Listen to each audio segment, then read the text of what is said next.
Everyone, मैं doctor प्रगति गुप्ता और आज इस वीडियो में हम जानेंगे कि जितने पेशेंट्स एफेजिया के हैं, जैसा हमने प्रीवियस वीडियो के अंदर डिस्कस किया था, जिन लोगों को बोलने में, चीज़ें समझाने में तकलीफ होती है स्ट्रोक होने के बाद, पैरालिसिस होने के बाद, या कम्युनिकेट करने में, बात समझाने में परेशानी होती है, उसे हम कैसे ठीक कर सकते हैं ताकि आपकी रिकवरी आनी स्टार्ट हो जाए।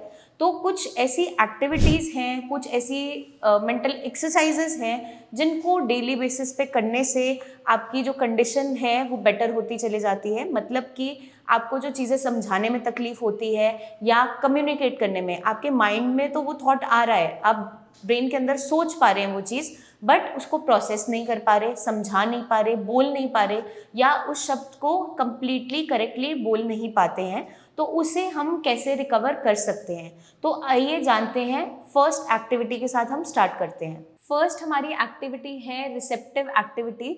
उसके अंदर हम इन कार्ड्स का इस्तेमाल करेंगे जो इजीली आपको स्टेशनरी शॉप पे अवेलेबल हो जाएंगे। बच्चों के लिए इस्तेमाल किए जाते हैं, स्कूल में सिखाने के लिए, पहले आइडेंटिफाई करवाने के लिए कि कौन सा कलर है, कौन सा फ्रूट है या क्या लिखा है उसमें। तो हम ये इजीली पेशेंट्स के साथ भी कर सकते हैं और आपको आसानी से मिल जाएंगे। तो आप इसे लेकर सबसे पहले पेशेंट के साथ ये एक्टिविटी कीजिए। तो आप इन कार्ड्स को टेबल पे प्लेस कर सकते हैं पेशेंट के सामने और एक तरफ आप बैठ जाइए। आप सबसे पहले इन कार्ड्स को एक बार पेशेंट को बताएंगे कि ये ऑरेंज है, ये एप्पल है, ये पियर है, मतलब ये संतरा है, ये आपका सेब है, ये नाशपाती है। अब आप नेक्स्ट टाइम पेशेंट से पूछेंगे कि आप एप्पल को टच करके बताइए कि एप्पल कहाँ है, सेब कहाँ है। तो एक बार आप पेशेंट को खुद से बताएंगे कि ये एप्पल है, उसको थोड़ा सा टाइम देंगे समझने में, प्रोसेस करने में कि हाँ यही एप्पल है। फिर नेक्स्ट टाइम आप उससे पूछेंगे कि ऑरेंज कलर का फ्रूट कौन सा है। उससे पहले आप उसे बताएंगे कि ऑरेंज कलर का फ्रूट ये है और इसे हम ऑरेंज बोलते हैं। तो इस तरीके से आप पेशेंट को चीज़ें सिखाएंगे।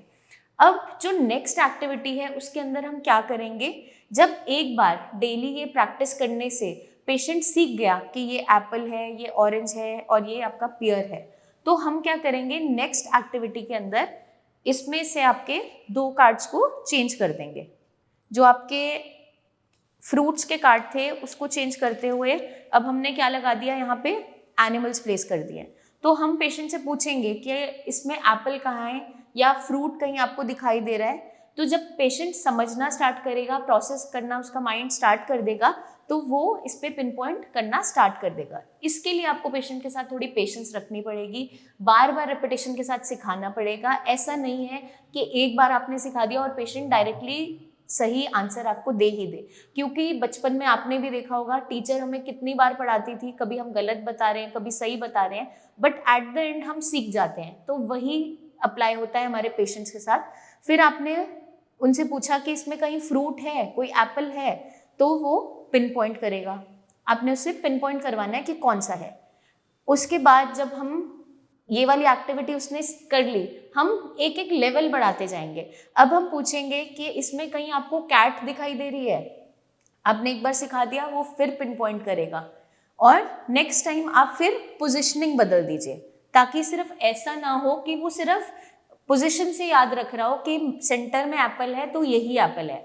जब आपने प्लेस बदल दिया, फिर पूछा एप्पल कहाँ है, और उसने अगर सही पॉइंट कर दिया, इसका मतलब ये है कि ब्रेन अब समझना स्टार्ट कर रहा है, प्रोसेस कर पा रहा है, उसको रिसीव कर पा रहा है जो आप उसे समझाना चाहते हैं। तो ये एक्टिविटी काफ़ी हेल्पफुल साबित हो सकती है आपकी रिकवरी के अंदर। सेकेंड जो एक्टिविटी है वो है टारगेट नेमिंग, जिसमें हम क्वेश्चनिंग करेंगे।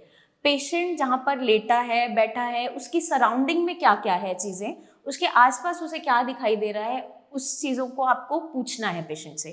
पहले आप उसे एक बार बताएंगे कि आप यहाँ पे लेटे हैं, आपके आसपास, फॉर एग्जांपल मैं यहाँ बैठी हूँ, मेरे आगे टेबल है, यहाँ पे चेयर है, ऊपर पॉइंट करके फ़ैन आप बता सकते हैं कि फ़ैन है, दरवाज़ा खिड़की कहीं दिखाई दे रहा है तो उसको आप पॉइंट कीजिए। उसके बाद आपने एक बार पेशेंट को ये सिखा दिया, नेक्स्ट टाइम आप उससे क्वेश्चन करोगे कि आप यहाँ पर बैठे हैं, अब मुझे बताइए कि ऊपर ये जो मूव कर रहा है ये क्या चीज़ है। या इस तरीके से भी पूछ सकते हो कि आपको कहीं पंखा दिखाई दे रहा है, तो वो पॉइंट करेगा फैन की तरफ। अगर उसने करेक्ट पॉइंट कर दिया तो नेक्स्ट लेवल हम और इंक्रीज करेंगे, उसमें और क्वेश्चनिंग ऐड ऑन करते जाएंगे। डोर कहाँ है, विंडो कहाँ है, नेक्स्ट और ज़्यादा हम एडवांस ये कर सकते हैं, डायरेक्शंस पेशेंट से पूछ सकते हैं। जब एक बार उसे चीज़ें समझ में आ गई तो उसे हम राइट लेफ्ट समझाते हुए कि आपके सीधे हाथ की तरफ क्या सामान रखा है या आपके उल्टे हाथ की तरफ इस तरफ क्या है, तो हम इस तरीके से भी उन्हें क्वेश्चनिंग करते हुए चीज़ें समझाना स्टार्ट करेंगे, जिससे ब्रेन और अच्छे तरीके से प्रोसेस करे।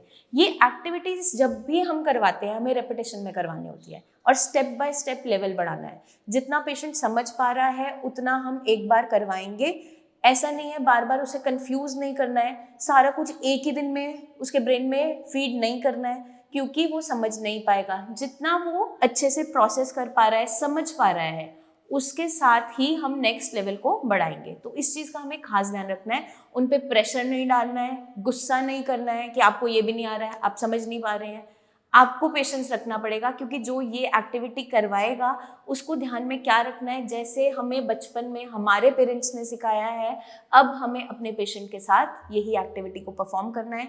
पेरेंट्स बहुत पेशेंस के साथ सिखाते थे, वैसे ही पेशेंस आपको रखनी पड़ेगी। अब हम जानेंगे थर्ड एक्टिविटी के बारे में, जिसके अंदर आपको कमांड देनी है पेशेंट को। कमांड देने का मतलब क्या है, आपको कुछ उसे कहना है जिसे उसे करना है। मतलब कोई आप चीज़ को बोलेंगे, वो एक्शन उसे परफॉर्म करना है। तो इसके अंदर सबसे पहला है अपने ही बॉडी पार्ट्स को रिकॉग्नाइज करना। जैसे हम छोटे बच्चों से पूछते हैं आपकी नोज कहाँ है, आपकी चिन कहाँ है, आपकी आईज को टच करके बताइए, वही हम पेशेंट के साथ करेंगे। क्योंकि क्लिनिक में भी जब पेशेंट आता है उसकी सेंसरी मोटर स्किल्स कितने हैं उसको जज करने के लिए हम ये छोटी सी एक्सरसाइज उनसे करवाते हैं सामने भी। तो आप भी अपने पेशेंट से यही करवाएंगे। फॉर एग्जाम्पल आपने पूछा कि आपकी चिन कहाँ है, उसने एक बार टच किया आपकी अपनी चीक को, एक बार टच किया नोज को, तो उसे नहीं पता है कि चिन कहाँ पे है। नेक्स्ट टाइम आप उसे समझाओगे, एक्शन के साथ बताओगे कि ये चिन ये है आपकी। अब उसके बाद आप फिर से उससे पूछोगे, अगर उसने ये सही आपको बता दिया कि चिन यहीं पर है, नोज पूछेंगे, नोज बता दिया, आईज बता दी, उसके बाद हम इसका लेवल थोड़ा अप कर सकते हैं उसी पेशेंट के लिए। आप उसकी आईज को क्लोज करवाते हुए पूछोगे कि अपनी चिन को टच कीजिए, अपने नोज को टच कीजिए, अपने राइट हैंड से अपनी लेफ्ट आई को टच कीजिए, अपने लेफ्ट हैंड से राइट आई को टच कीजिए। तो धीरे धीरे हम लेवल जैसे जैसे अप करते जाते हैं, उनकी कोऑर्डिनेशन बेटर होती चली जाती है और उनका ब्रेन अच्छे तरीके से काम कर पाता है। तो इनिशियली हम रिकॉग्निशन के साथ स्टार्ट करेंगे कि समझ पाए वो आप पूछना क्या चाह रहे हैं उससे। उसके बाद जो नेक्स्ट आपका स्टेप है उसमें आप उसकी आईज को क्लोज करवाते हुए इवन आप उसकी साइड्स लेफ्ट राइट भी उसको कमांड दे सकते हैं। अब इसी एक्टिविटी के साथ हम थोड़ा एडवांस लेवल में चीज़ों को करेंगे। अभी तक आपके बॉडी पार्ट्स की रिकॉग्निशन थी, अब हम कोई ऑब्जेक्ट रख देंगे। वो बॉल भी हो सकता है, वो आपका कोई कंटेनर हो सकता है, कलरफुल बॉटल्स हो सकती है, आपके आसपास जो भी है इजीली अवेलेबल है आप उसको रख दीजिए। तो अब हम पेशेंट को क्या बोलेंगे, सबसे पहले हम उसे कलर सिखाएंगे कि पर्पल कलर ये है, ग्रीन कलर ये है, एक बार रिकॉग्नाइज करने देंगे आराम से। फिर उसे क्या कहेंगे कि एक बॉक्स में आपको पर्पल कलर की बॉल्स डालनी है और जो दूसरा बॉक्स है उसके अंदर आपको ग्रीन कलर की बॉल्स डालनी है। अगर एक बार उसने ये एक्टिविटी ठीक कर दी तो हम नेक्स्ट लेवल अप करेंगे। उसके अंदर हम क्या करेंगे, बॉल्स को दोबारा प्लेस करते हुए उनकी पोजीशन बदलते हुए उसको ऐसे रख देंगे, एक पर्पल है, एक ग्रीन है, एक पर्पल है, ग्रीन है। और अब उसे बोलेंगे कि अपने सीधे हाथ वाली साइड आप ग्रीन बॉल्स को डालिए, जो आपके राइट हैंड साइड का जो बॉक्स है उसमें आप ग्रीन बॉल्स को प्लेस कीजिए और जो लेफ्ट हैंड साइड है उसमें पर्पल बॉल्स को प्लेस कीजिए। एक तो आपने उसे कलर सिखा दिए, ऊपर से आपने उसको डायरेक्शंस भी सिखा दी, या आप कह सकते हो लेफ्ट राइट का रिकॉग्निशन आ गया। तो ये भी हम एक्टिविटी कर सकते हैं और इसको एक और एडवांस लेवल पे भी हम चीज़ें कर सकते हैं। इसी एक्टिविटी के अंदर हम थोड़ा सा लेवल और अप करते हुए उन्हें स्मॉल बिग के बीच में डिफरेंशिएट करना सिखाएंगे कि ये बॉक्स साइज में बड़ा है, ये बॉक्स छोटा है। तो एक बार जब वो समझ गया कि ये बॉक्स साइज में बड़ा है, ये छोटा है, तो हम बोलेंगे ग्रीन वाली बॉल्स को आपको स्मॉल वाले बॉक्स के अंदर प्लेस करना है, पर्पल बॉल्स को आपको बड़े वाले बॉक्स के अंदर प्लेस करना है। ये एक बार उसने सीख लिया तो आप इसकी पोजिशनिंग बदल दीजिए, लेफ्ट राइट कर दीजिए, कलर्स बदल दीजिए, बहुत सारे इसमें वेरिएबिलिटी ला सकते हैं एज पर पेशेंट कितना समझ पा रहा है और कितना उसको अच्छे से अडाप्ट कर पा रहा है। तो डिफरेंट एक्सरसाइजेस को आप मल्टीपल कॉम्बिनेशंस के साथ बना सकते हैं। आपके पास भी कोई कॉम्बिनेशंस हैं तो आप कमेंट करके बता सकते हैं कि इसके अलावा और क्या बेस्ट कॉम्बिनेशंस हो सकते हैं। अब जो लास्ट एक्टिविटी है उसके अंदर हम 2 तरीके से एक्टिविटी पेशेंट को करवा सकते हैं। एक है एक्सप्रेशंस की हेल्प से वो आपको चीज़ों को समझाएगा, और दूसरा है जो प्रॉपर आंसर के तौर पे आपको आंसर करेगा।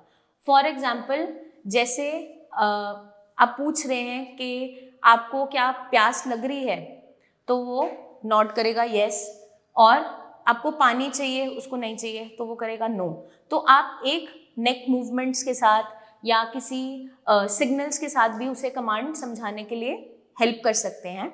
बट बेटर क्या रहता है कि साइन लैंग्वेज को ज़्यादा इस्तेमाल ना किया जाए, क्योंकि जब पेशेंट्स ओपीडी में आते हैं बहुत ज़्यादा वो कुछ चीज़ें ऐसी कर रहे होते हैं कि जिसकी वजह से उनकी रिकवरी नहीं आ पा रही होती है, क्योंकि पेशेंट को आसान रास्ता दिखता है, वो वर्ड्स बोल भी पा रहा होता है, जब हम उससे बुलवाते हैं वो क्लियर वर्ड्स बोल रहा होता है, लेकिन उसे हैबिट हो गई है और ब्रेन सीख गया है आसान रास्ते को चुनना, तो वहाँ पर पेशेंट वर्ड्स को इस्तेमाल नहीं कर रहे होते। इसकी वजह से उनकी स्पीच में, उनके वर्ड्स को एक्सप्रेस करने में, उनको कम्युनिकेट करने में दिक्कत आती है।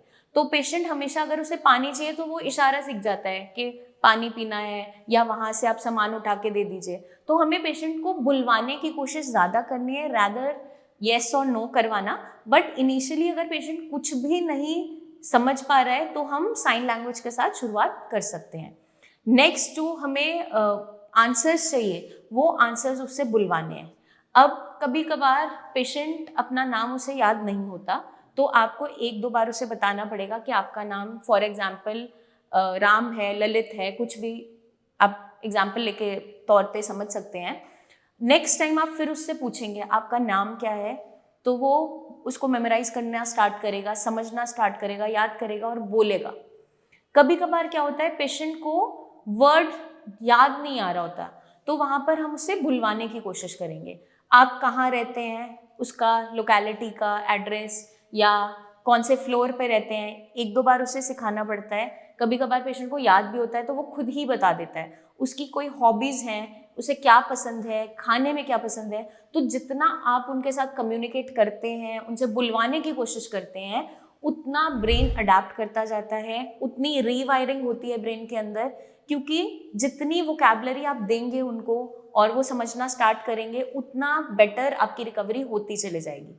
तो मैं उम्मीद करती हूँ ये वीडियो उन पेशेंट्स को ज़रूर मदद करेगी जिनको कम्युनिकेट करने में दिक्कत आती है, मतलब स्पीच गई नहीं है, वो बोल तो पाते हैं, वर्ड्स को रिपीट कर पाते हैं, लेकिन ब्रेन खुद से सेंटेंस नहीं बता पाता, या शुरुआत में 2-2 वर्ड्स जोड़ रहे होते हैं। तो वो सेंटेंस फॉर्मेशन तक लाने के लिए, उनकी प्रॉपर लैंग्वेज को आगे प्रॉपर तरीके से वो कम्युनिकेट कर पाएँ, समझा पाएँ, उसको दोबारा से वापस लाने के लिए ये एक्टिविटीज़ आपको मदद करेंगी। आपको कोई भी सवाल हो तो कमेंट करके ज़रूर पूछिए, और अगर आपके पेशेंट की भी ये कुछ ऐसी कंडीशन है तो उनकी प्रेजेंट कंडीशन की आप वीडियोस बना के भेजिए हमें, ताकि हम और अच्छे से आपको गाइड सकें कि उनके लिए क्या बेहतर रहेगा, किस तरीके की डाइट फॉलो करनी है, क्या क्या एक्सरसाइजेस करनी है। जल्दी ही मिलेंगे हम नेक्स्ट वीडियोस में, तब तक के लिए इन एक्टिविटीज़ को परफॉर्म कीजिए और हमें बताइए कि आपको क्या बेनिफिट्स मिले हैं। अपना खास ध्यान रखिए, टेक केयर।